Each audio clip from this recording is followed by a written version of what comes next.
Hey everyone, my midterm project is titled Poetic Paradigms, Reconciling the Quarrel Between Philosophy and Poetry.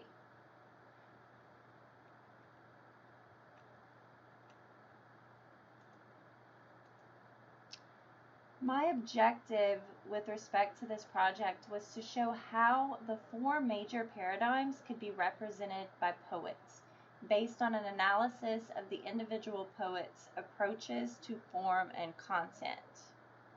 Before I get into the explanation, I want to show you my graphic. So let me get into that real quick.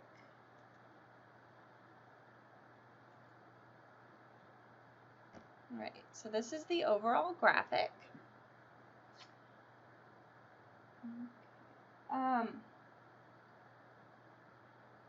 So I chose my title based on a quote by Plato, which states, "There's an old quarrel between philosophy and poetry."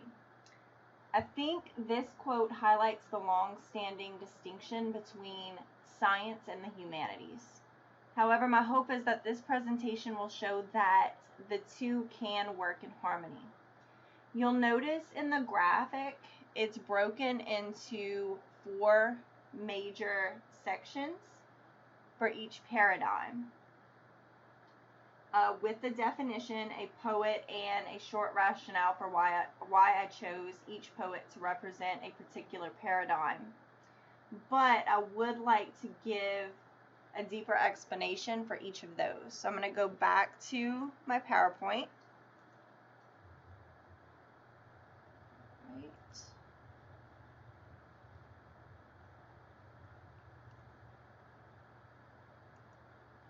So I chose Elizabeth Tallett to represent positivism.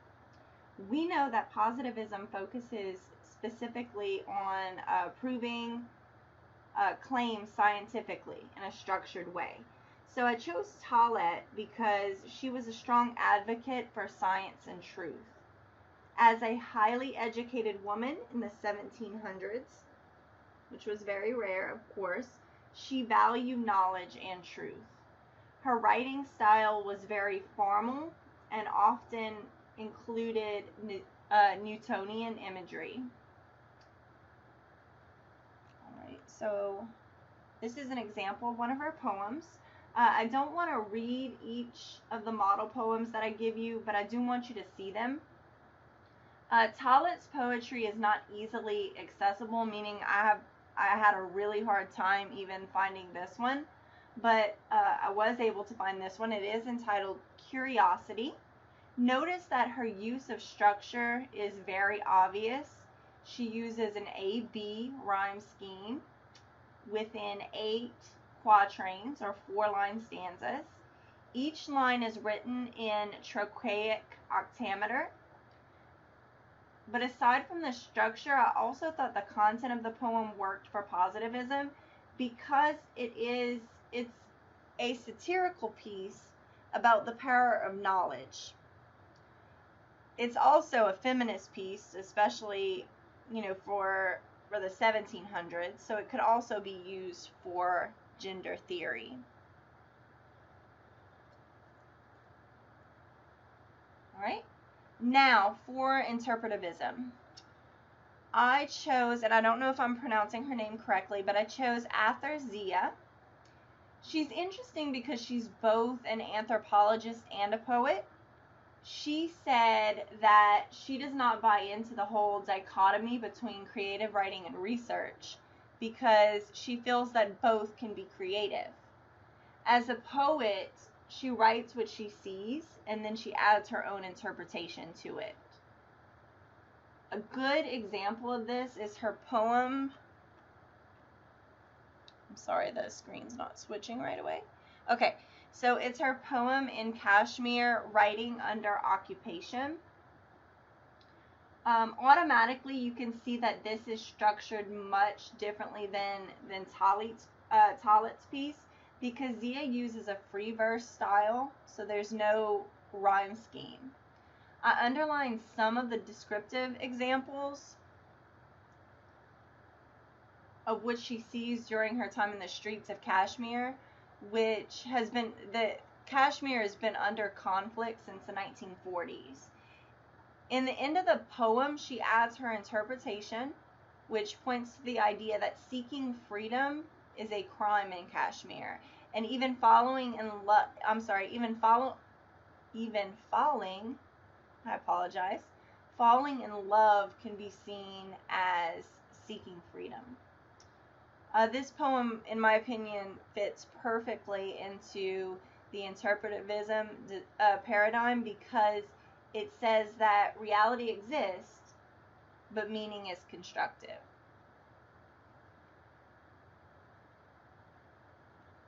All right, so moving on now to critical inquiry. I chose two poets for critical inquiry, the Peters sisters, Ada and Ethel Peters. They wrote a book of poetry during World War I called War Poems. These poems were written to protest the treatment of African Americans during World War I. Over 700,000 African Americans enlisted in the military at that time, but laws made it to where they were only allowed to do menial tasks, and they weren't allowed to enlist in all branches. So one of the components of critical inquiry is that the researcher serves as a voice for the oppressed individuals with the purpose of bringing about change. The Peters sisters did this through literary protest. Now, I tried really hard. Unfortunately, I was unable to find a copy of War Poems.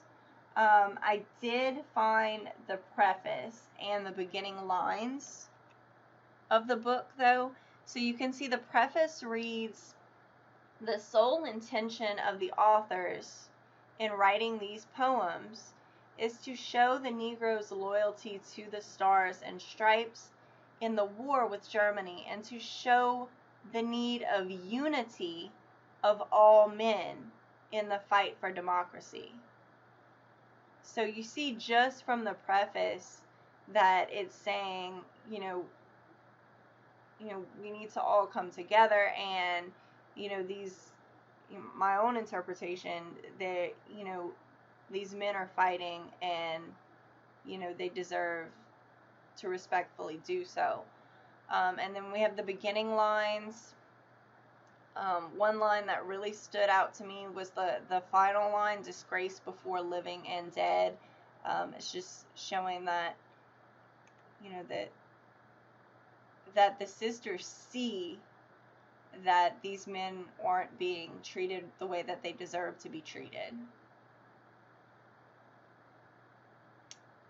All right. So finally, post-structuralism, and I chose Bob Dylan. When I think of postmodern or post-structural writing, I always think of Bob Dylan, because his writing, in my opinion, is a mediation between abstract and concrete reality, which, is post-structuralism. Dylan doesn't confine himself to a particular structure. Instead, he puts a focus on content over, a strict poetic form. And he won the Nobel Prize for Literature for his ability to create new poetic forms of expression. One of his songs that I think embodies this is Desolation Row. I didn't grow up listening to Bob Dylan, but I actually remember when I first heard the song, and when I first heard it, I did not know what to make of it. It's, at first listen, it's just this string of seemingly arbitrary references that make you say, what?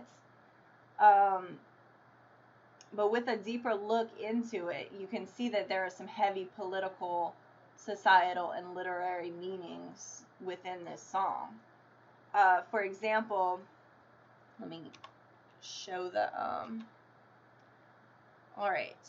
For example, the first few lines of the poem,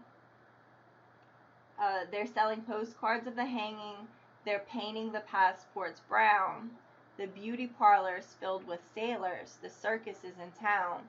These lines actually allude to a lynching of a circus group of African Americans who were accused of raping a white woman. And I'm sure there could be classes, or there probably are classes on, you know, studying Dylan's lyrics. So that you can see, I highlighted tons of lines that stood out to me. You know, just the semantic ambiguity, in my opinion, just makes this so postmodern. And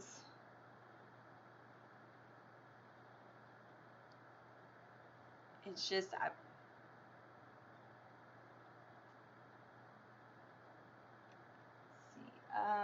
so then after Desolation Row, I also included Tangled Up in Blue. Again, I don't want to spend, you know, too much time explaining all of this. Like I said, there could be a class on these lines.